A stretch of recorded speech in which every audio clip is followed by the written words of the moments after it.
guys, what is up? Super K-Man Rocks here, and I'm here for day 5 of the play-in stage at Worlds 2023, and we've got some very interesting series to go over. We're hitting the back end of the play-in stage now, only 2 more days remaining to find out who the 2 teams making it into the Swiss stage will be, and we're going to find out the final 2 teams that are going to qualify for the best of 5s in the play-in stage here today. One, of course, from Bracket A, one, of course, from Bracket B. If you guys are excited for both of these series, let me know down in the comments section below. Let me know what you thought was going to happen for both series, whether they lived up to expectation for you, or whether either was kind of a surprise. I think it's an interesting conversation to have considering the 4 teams involved. Of course, leave a like on the video if you at any point find yourself enjoying it. It really does mean a lot for the channel. We're getting close to some fun milestones, so I would really appreciate it if you hit that like button to help get this out to more people, and of course subscribe if you're enjoying it. But I don't want to pander too much at the beginning of the video. Let's go ahead and jump right into the analysis. Of course,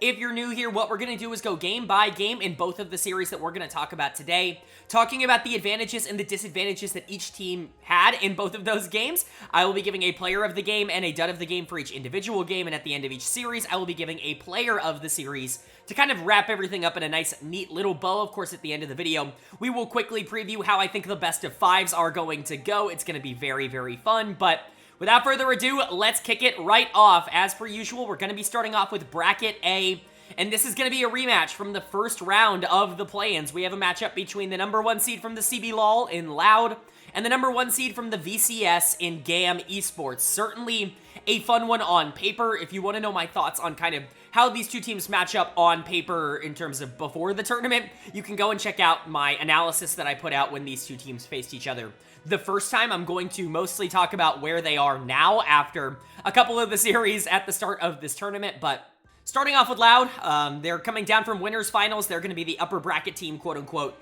in this matchup. They couldn't quite take down PSG. They just weren't good enough, quite frankly, and that's okay. PSG is a very good team, but they still have a very good opportunity here. They were the team to come out on top the first time these 2 teams faced. In fact, it wasn't particularly close. One of the things that really impressed me from Loud was their ability to take advantage of a lot of the mistakes that GAM was making.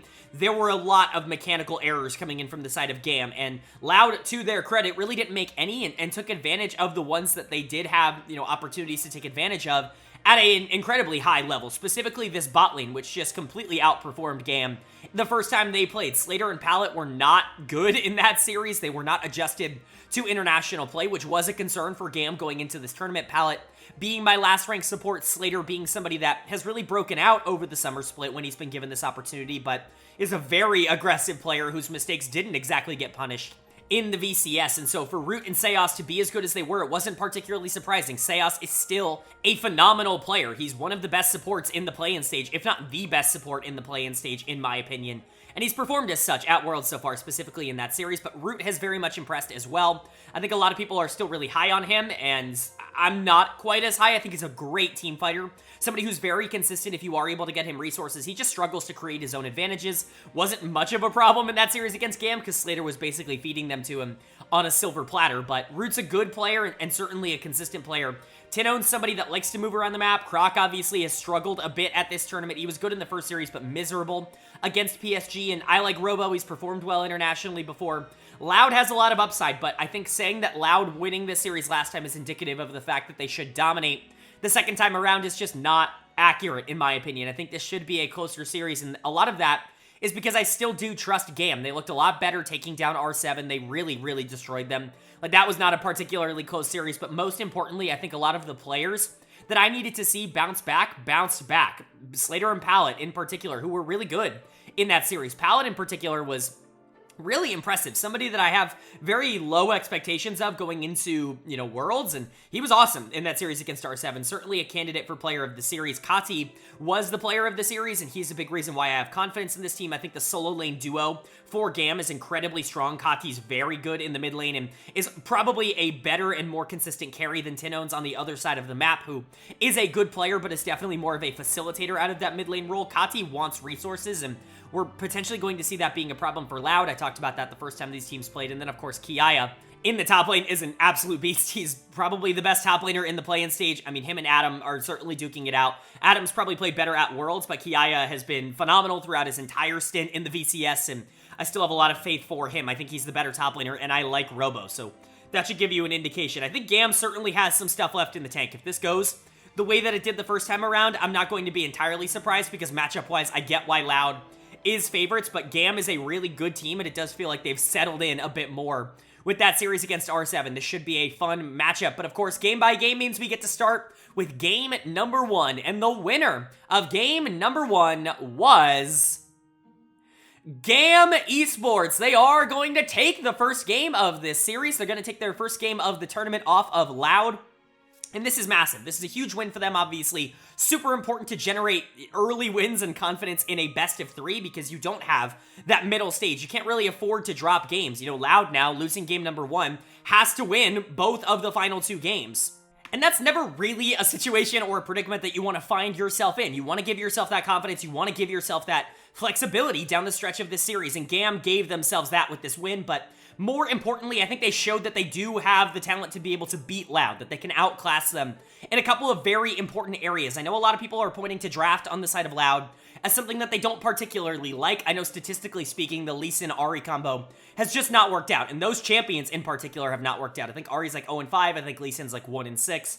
Something crazy like that. These champions are just not performing well, but I think in concept, in theory, I really don't dislike Loud's draft, and GAM, you know, really went for scaling, which can sometimes be a worry for me in this meta, but let's talk about how they ended up making that work. When you look at draft, when you look at the ideas of where exactly can GAM go early to generate leads, the only place that I can really see an advantageous spot for them early is going to be the Cassante in the top lane, which I think is relatively good in the laning phase into Aatrox in particular, and boy, did they capitalize on that, and most specifically, Kiaya capitalized on that. He's going to get my player of the game for game 1. I've been hyping him up the entirety of this pre-tournament process, and he hasn't necessarily performed like a top 3-ish top laner in the play-in stage. He just hasn't gotten the resources that have made him look like that, but this was a defining game, and this was kind of the norm for him in the VCS. This is exactly what I expected Kiaya to look like coming into this tournament, which is getting on a champion like Cassante, which, yes, truth be told, the champion's really busted, really overpowered. I'm not going to try to deny that, but, you know, really capitalizing on a lot of the strengths that that champion has and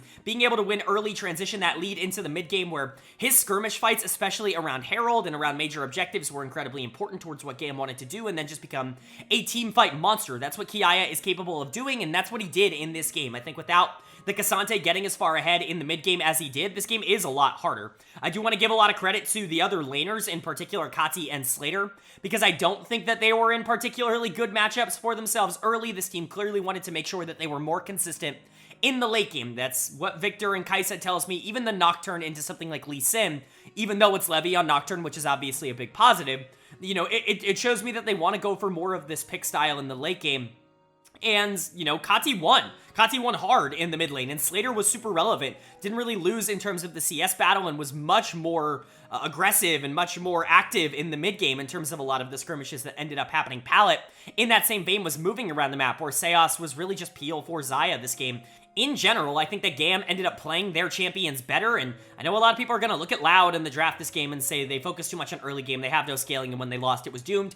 I agree with that, but I don't think that's a bad strategy. We'll talk about that in a bit, but again, credit to Kiaya and Kati in particular. Slater and Palette have really settled in, and I think that's the most important part. Slater was awesome in the VCS. I know I've kind of shit-talked him in the Free Worlds process, but that's because I was concerned that his playstyle was just going to be a little bit more exploitable when you started going up against teams that maybe were a little bit more experienced at being aggressive and winning early against a team like GAM.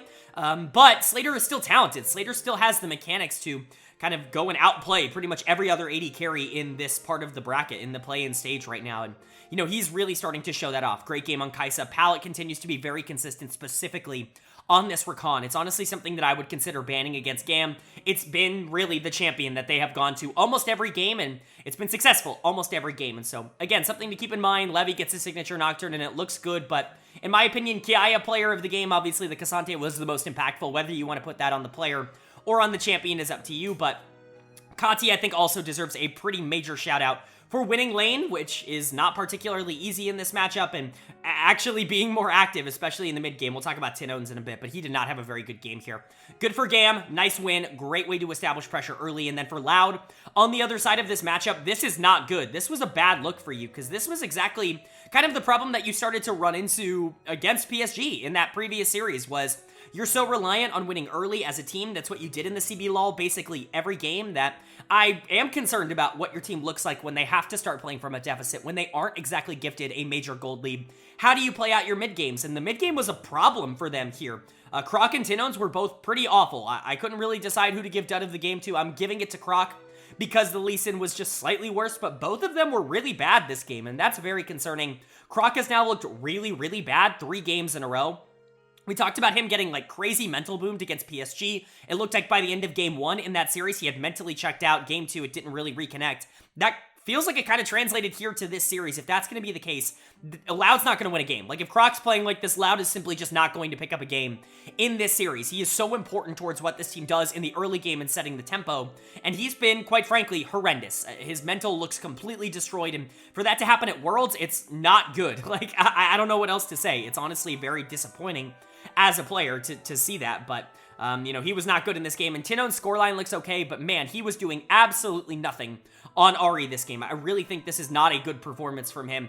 I think that there were multiple opportunities for him to go out and make some plays and potentially be aggressive, but he just played it super safe and ended up getting outscaled and ended up losing the game. When you look at this comp, the reason Lee Sin and Ahri should be strong, especially with something like Xayah or Nautilus moving around the map, is they should be able to win early. They should be able to play more aggro. GAM should have to respect a lot of the movement and the lack of vision that you can generate on this Loud team, but they didn't use any of that, and so they didn't end up putting themselves in a good spot. Robo and Seos were also bad. Root was fine, I guess, but again, this just goes back to how I feel about Root. I see a lot of people saying he's hard stuck on this team, and I just don't agree with that. Root's just not a player he's not going to lose. You're right. He's not going to give over a ridiculous amount of resources, but he really doesn't win by himself. He's super reliant on the rest of his team being able to generate gold so that they can translate it down into the bot lane, and this is kind of the result of that. Root did nothing this game, and you know, the rest of his team lost, and they weren't going to be able to win the game. He wasn't going to be able to save it. I know it's hard on AD carry, but there are other ADCs in this stage of the bracket that can do that, and I just don't see that out of Root. But everybody on Loud kind of played bad. There really isn't one person that I can point to and say, like, well, at least you played well, like, you can recover. This was an awful game 1. Now, that is to say, they've already beaten this team twice earlier in the play-in stage. It's not, you know, impossible to say that they can do it again, but they have to show more of what they showed in round number 1 rather than in game number 1 of this series, because if they play like this, it's doomed. And then for GAM on the other side, great win. It really does feel like you kind of locked in your style. If you can outplay them in the way that you did here in game 1 again, it's going to be fine. Maybe a comp that's a little bit more consistent in the mid game would be a little bit safer, but I think it's all up to what you feel most comfortable on. Clearly, they showed they can execute on this. So game 2, obviously very important. Opportunity now for GAM to move on and for Loud to be eliminated. Can they keep their Worlds hopes alive, or are they going to go down 0-4 in back-to-back series? Well, the winner of game number 2 was GAM Esports. They are going to take game number 2. They're going to sweep this series clean 2-0, giving Loud that 2-0 back to them, and they are going to officially knock Loud out of Worlds 2023. GAM will be advancing now to the best of 5 stage, and they get to face off against their region mates, against Team Wales on the other side of the bracket. Pretty wild that we ended up with that circumstance, especially considering, you know, people's perceptions of Team Wales going into this tournament, but congratulations to GAM. It was a very, very clinical and just strong series from them. They dominated. Game number 2, you can see it in the score lines. We can sit here and beat around the bush and try to, you know, big analyze, you know, interesting, you know, move to make this pathing decision here. Topside just won. Topside just won real bad. And that happens sometimes. It's League of Legends. Like, it really can be as simple as Topside won real bad and they win the game. And that's unfortunately what happened to Loud in this one, is Topside just lost real hard and they couldn't recover from it. They had a really strong Gnar to have to go into, and eventually they were able to translate a lot of that gold onto the Xayah as well, which became infinitely more difficult to deal with, and then the game was over. There really isn't a ton that you can do from a position like that, so I guess we'll quickly talk about it. Player of the game and player of the series is an absolute no-brainer. It's going to go to Kiaya in the top lane. This was the Kiaya that was promised, the one that I continuously hyped up over the course of the process. He's just so good. When he wins harder than almost any other top laner that I've seen in quite a while. That includes major regions. He really is that dominant from a good position. He's not a bad laner at all, as we saw from this game. Getting to play Gnar into Olaf is obviously super advantageous. It's a very good thing to have. Blind Olaf on B4 is incredible from Loud. It's an unbelievable draft decision to end up making, but Kiaya punishes it with the Gnar and ends up looking really good in that matchup. A lot of this obviously is Croc as well. It's not just Robo losing this, it's just a bunch of people giving gold over to Kiaya, and Kiaya just kind of running with it, but his lane phase was so dominant, his mid game was super dominant. Gnar is one of those champions that I think is incredibly undervalued by basically every top laner in the game right now. I still think he's one of the more interesting picks. I know we've seen some players try to bring him out and it hasn't necessarily worked, but I still really like him specifically in meta matchups, and I think that while this isn't a meta matchup, this is certainly a strong case for why Gnar is still really good at what he does. Credit to Slater and Pallet, they had a great series, and for them to get bodied so hard the first time these two teams played off against each other, for them to bounce back and be this good in this best of 3 and really be consistent, really be solid, even on weak side, it's really impressive. Like, we'll talk about Levy. I'm not sold on Levy as a jungler at the current moment. It doesn't really feel like he is doing all that much, even though his team is winning, but Slater and Pallet kind of winning isolated in the 2v2 is impressive. Now, that should happen in this matchup against Xayah Rel into Kai'Sa. Rakan is very Xayah Rel favored, and so if they didn't win, I would have been surprised, but still, it's good to see. The only lane draft-wise that I can say, like, okay, this is something you can do for Loud is Taliyah, right? Like, you can play through Taliyah at the very least in the early to mid game to try and get out on the map, but it's very difficult to do that when your Jarvan gets absolutely destroyed. Credit to Kati, he's been great on the Syndra. We've talked about that in the previous series that they played against R7. He was awesome on that pick in both of the games in that series. He continued to be really good on it here.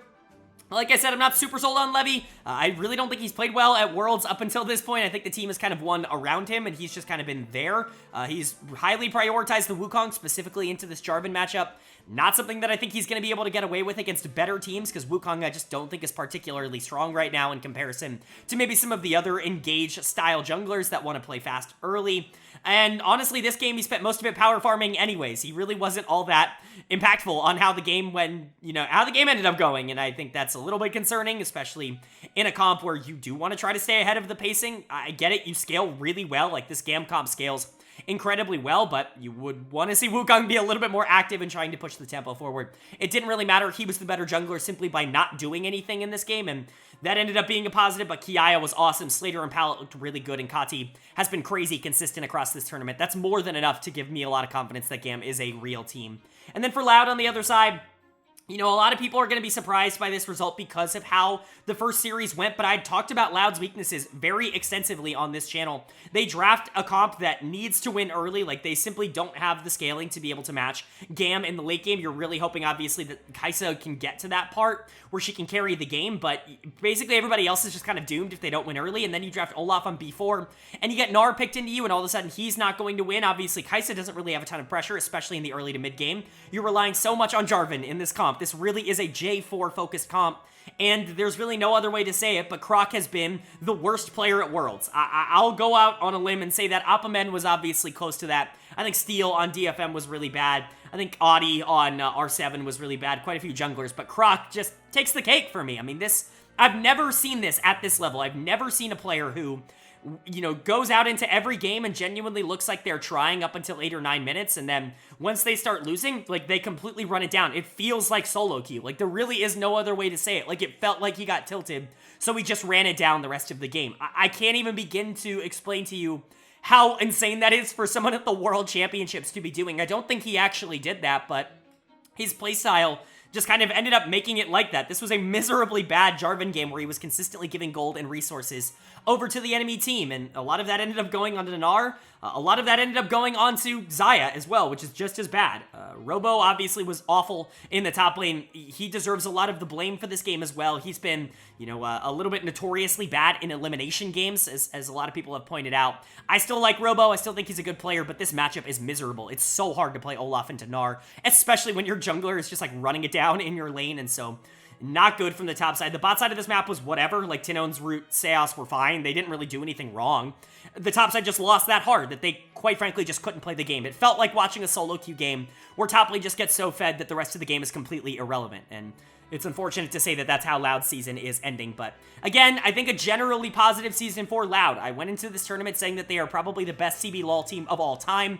You know, they're still probably in that category. They took multiple best of 5 series this year, or best of 3 series this year across the 2 international tournaments that they went to, and they looked fantastic when they were able to win. Now, did they struggle against some of the better minor region teams like the PCS and like the VCS? Yes, PSG and GAM were just a little bit more talented, a little bit more complete as rosters, especially once GAM got their feet under them, but Loud showed that they are able to compete. They 2-0'd GAM in the first series that they played, and so, you know, Loud definitely has nothing to be ashamed of in terms of their Worlds performance, but congratulations to GAM. They're now moving on to face Team Wales, which we'll obviously preview as an inter-region matchup in a best of 5 to see who can get out of the play-in stage, but just to see them get destroyed in their first series and make some nice adjustments to come back and go 4-0 in their last 4 games, it's definitely impressive, and it definitely puts them on the right track.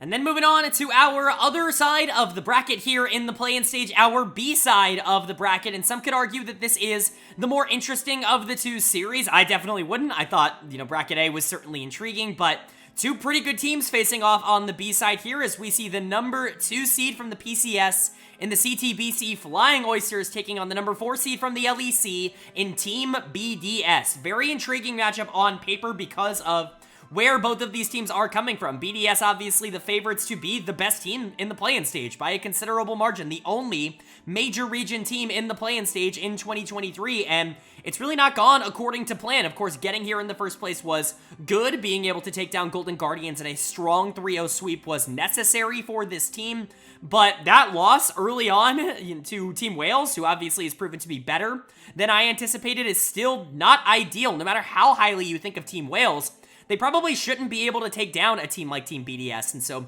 definitely a disappointing showing up until this point, but obviously their lives are very much still going. They are very much still alive, and they still have an opportunity to make it out of the play-in stage. It's a lot more difficult now because they can only get out as a 2 seed from bracket B, but they're going to have to do that today against CFO, against the Flying Oysters. Very, very fun team.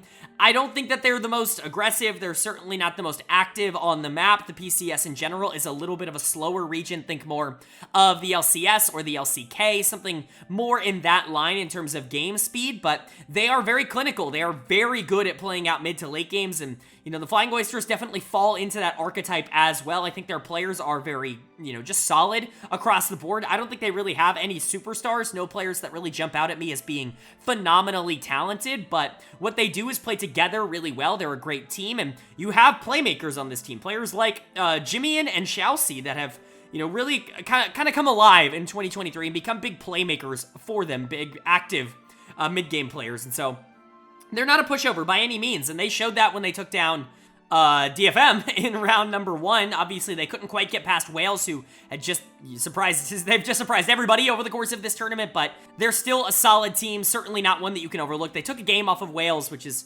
obviously pretty solid now in retrospect, but definitely going to be a fun matchup. BDS are definitely going to be favorites going into this. I don't think many people are going to dispute that. If BDS don't get out of play-ins against anybody, that's going to be an upset. They should be the best team in play-ins because they're the only major region team in play-ins, and so this would be a disaster if they were to lose this series, but CFO is certainly not a pushover.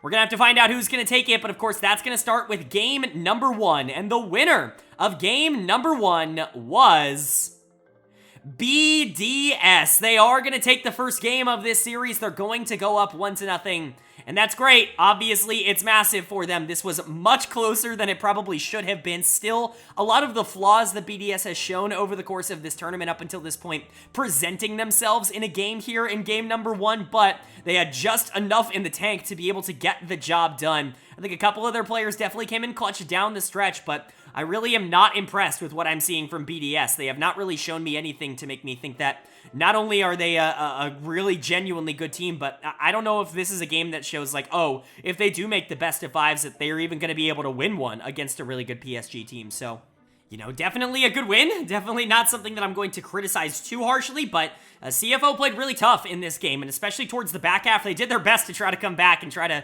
surprise take this one. BDS was just a little bit too good down the stretch of the game, but let's go ahead and talk about it. Player of the game was actually kind of difficult because I don't think anybody over the course of this whole game played particularly phenomenally. I'm going to give it to Nuke in the mid lane on the Azir. I really like him on champions like Azir because he's really not this giant risk taker as a player, and I think generally speaking, that's what gets Azirs into trouble for the most part. He's just very consistent, especially as a team fighter, and so when you put him on the backline and you ask him to just consistently deal a bunch of damage on this champion, it's actually pretty easy for him to do so. He's going to put himself in a relatively good spot. I think when you look at the drafts between these two teams, you see very defined, I guess, playstyles. You see an early game team versus a late game team, or more specifically, I guess you see a lot of early game aggression options versus a team that will inevitably just get online and be strong. BDS obviously being the team that will inevitably get online and be strong. The Azir is going to get to the part of the game where Jace isn't in complete control of that laning phase anymore, and all of a sudden Azir is going to be more useful.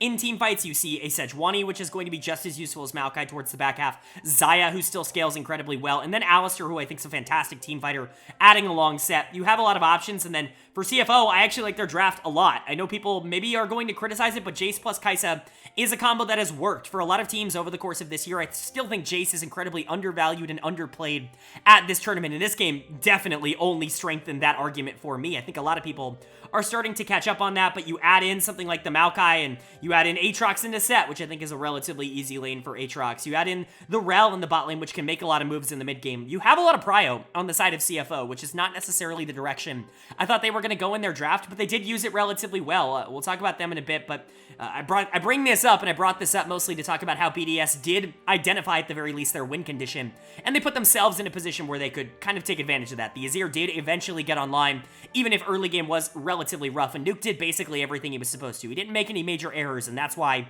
he's going to get my player of the game. I do think Sheo was also really good in this one. So was Labrov on the Oyster. I think you could actually make the argument that Labrov is the player of the game on the Oyster in this one because it was really fun to watch him, but I think he made a few too mistakes in the mid game. A few too many mistakes in the mid game for me to consider him the best player in the entire game. But Sheo, Labrov, great setups for players like Nuke and even Crowny to take advantage of. However, for the first time at Worlds in 2023, I am going to be giving dud of the game to somebody on the winning side.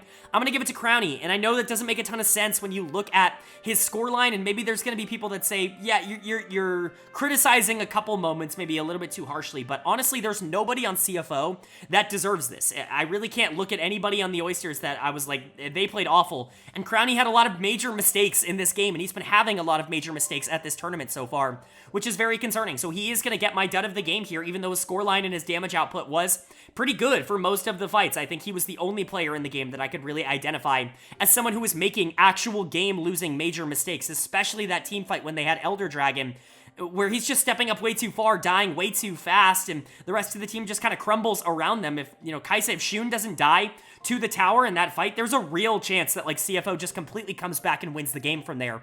And a lot of that is on Crowny's major misplays, and he's made a lot of these. His laning phase was a little bit better in this game, which is good to see because that's kind of been the big problem for him over the course of Worlds, but in this game, it was the team fighting that was actually really bad, and so I don't really know. I don't know what to say about Crowny. He's certainly not in form. He has not been playing well at this tournament at all, and if he continues to do that, this team is going to struggle. They play a lot through bot lane, and his form in summer was kind of this. Like, it was maybe even a little bit better than this, and this team struggled a lot in the summer split. They didn't really feel like a top 4 to 6 team in the league for a lot of that split, and so Crowny, definitely a concern, but everybody else on the team was good enough, for sure. Sheo, Nuke, and Labrov, definitely the carries. Adam pulling out Set into the Aatrox matchup is obviously great. He'll eventually get to the part where he can do well, and Adam's really good at Set, but BDS, I think, doing what they need to do, just definitely not dissuading all of my concerns. And then for CFO on the other side, they actually played this game really well, in my opinion. Like I said, I really like their draft, and a couple of their players in particular played awesome. You gotta shout out Jimmy in this game, who was fantastic on the Jace. What a phenomenal game one from him. I honestly considered giving him player of the game, because I think from an individual player perspective, you could argue that he was the most impressive player in this game. He was awesome going into Nuke, who wasn't playing poorly at all. He was just doing a great job of controlling his lane, and then by the time he hit the mid game, all of a sudden Shock Blast Jace comes in, and it's like, oh, we can no longer step up, we can no longer contest a lot of these objectives, these fights become significantly more difficult. And so, really good stuff from Jimmy, and I thought he played it about as well as he could, but, you know, Shun played really well in a lot of these team fights. Again, if he doesn't die to tower in that Elder Dragon fight, maybe they win the game. Like, it really is that kind of a thin margin, but it's not really his fault. He did his absolute best in that circumstance. Rest, Gemini, Xiaoxi. I think they all did their part. Xiaoxi with a lot of great engages, and I think Gemini was kind of underrated for how good he was in this game, but just not enough to be able to get over the hump. But they did show very, very clearly, in my opinion, that they do have the talent to be able to go up against a team like BDS that I think a lot of people counted them out against and actually be able to hold their own. Game 2 is certainly not out of the question, but BDS certainly doesn't want to let it get to a game number 3. Is BDS going to be able to close this series even though they looked kind of shaky in Game 1, or is CFO going to show that, no, we're actually just going to keep ramping up and we're going to be able to take Game 2? Well, the winner of Game number 2 was BDS. They are going to take game number 2. They're going to close out this series with a 2-0 win. And now we know it. We know our 4 teams that are going to play in a best of 5 to determine the 2 that will get out of the play-in stage. Unfortunately, CFO will not be one of those teams. BDS taking that 4th and final spot, but it's not entirely unexpected to see that team in that predicament. Honestly, they should have been there even before this, right? They shouldn't be coming out as a number 2 seed. They should be coming out as a number 1 seed, but at the very least they got there, and I think you could make a really strong argument that this is the best game that they have played since play-in started. Not counting the Golden Guardian series, this is probably the best BDS has looked at Worlds, and I think that that's a good sign. At the very least, it shows that they know what they're supposed to do. They draft a little bit more of an aggressive comp in this game, and they go for something that definitely requires a bit more execution. But I think that that's good up a game in a series, kind of testing out whether or not you're able to pull off a comp like this, whether you're able to pull off Kalista Taric in the bot lane in this current meta. It's good to see that the answer to that is yes, and I think a lot of the reason that they are moving on is because the answer to that question is yes, because this was a great game, but CFO, we're definitely going to give them some props as well. They overperformed my expectations at this World Championship. So let's talk about BDS. First player of the game and player of the series as a whole for me is going to go to Labrov in the support position. He was really solid in game number 1, was definitely the better of the 2 in the bot lane with Crowny kind of struggling in some of those team fights. I don't think Labrov made nearly as many major errors, although I don't think he was perfect in that game 1, but he was sensational in this game number 2 on Taric. This is obviously a pick that we're really not seeing a whole ton of, but he's been kind of meta adjacent for like 4 years now. He's consistently been put in these compositions, specifically with things like the Kalista, where he can play really aggro very quickly into games, take advantage of some of his really high base stats, and, you know, allow the rest of the team to play really aggro in that same vein. Obviously, the ultimate is fantastic. It's one of the best abilities in the entire game, but, you know, what else does Taric do besides the ult? That's always kind of been the question and always been the reason that he's not necessarily been top tier as a support. But if you can get into some of these close quarters, you know, small range fights against someone like a Kaisa or a Silas or an Aatrox, all of a sudden the value of Taric goes up by a considerable margin. And so really like Taric in this comp, and Labrov clearly is very good at him. Like, this was a great game. His execution on Taric was some of the best that we've seen, and this was one of the better games that we've seen from Labrov, especially recently. I like Labrov. I've always liked him, going back in the day to, you know, not only recent Vitality, but like old Vitality when they were really bad, and he still looked really good back in his like rookie year with comp. I've always liked Labrov a lot as a player, and I think that that has continued here. I've been up and down on his performances over the course of 2023, but this was a really good game and his best game of Worlds by a good margin. Obviously, a lot of people are going to talk about Adam in this game on the Renekton. Adam gives and Adam takes a couple of awesome moments where he just dominated Rest. He's so much better as a player that it's very clear, but a lot of moments where he's just like limit testing and just killing himself for no reason in the game, which is never ideal, but it's, you know, it is what it is. It's Adam. You're gonna live with that. Sheo and Nuke continued to be solid. I thought Sheo had another really good game. Sheo's been nothing but consistent over the course of this tournament. Hasn't had these like ridiculously great breakout performances where he's dominated the jungle matchup, but he's really not had a bad game at this tournament either, so that's good. That's kind of what Sheo was in the LEC for this team as well. And then Nuke, I think, has been good. I think the Azir is a very good pick, even though he got counterpicked by the Silas in this game.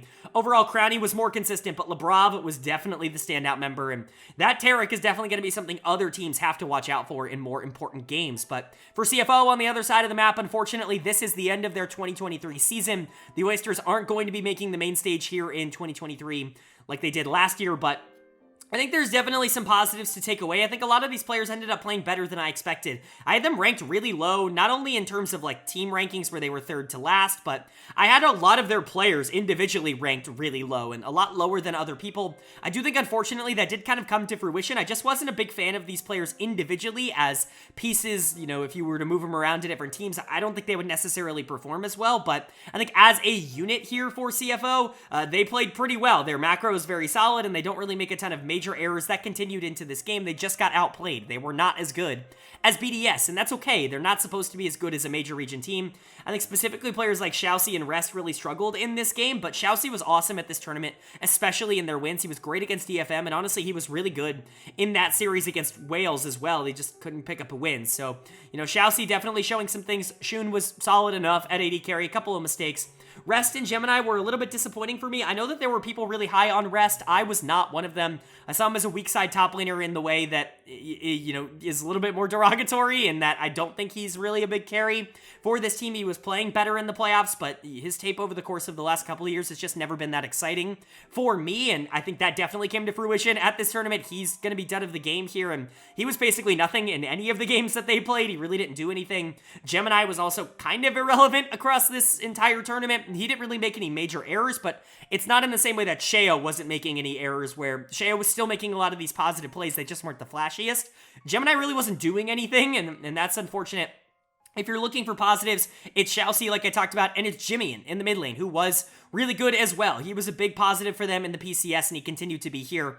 I think that he's a player to continue to watch out for. He was really, really interesting, and I'm not going to say he's like major region potential, but he's somebody who spent some time in North America as well in the academy scene. He's always been an interesting prospect, and so to see him perform well on an international stage is definitely intriguing, but that's the end of the season for CFO. They're probably going to look back at this and be relatively, you know, happy about this. I don't imagine they were expecting to get out of the group stage in the play-ins, but for BDS, they now move on to face PSG to take on PSG Talon in a best-of-5, which is an incredibly interesting proposition. We'll preview that in just a second, but for this team to be there in the first place, it's obviously expected, but after how round number 1 went, I'm sure they're going to be happy to get there nonetheless.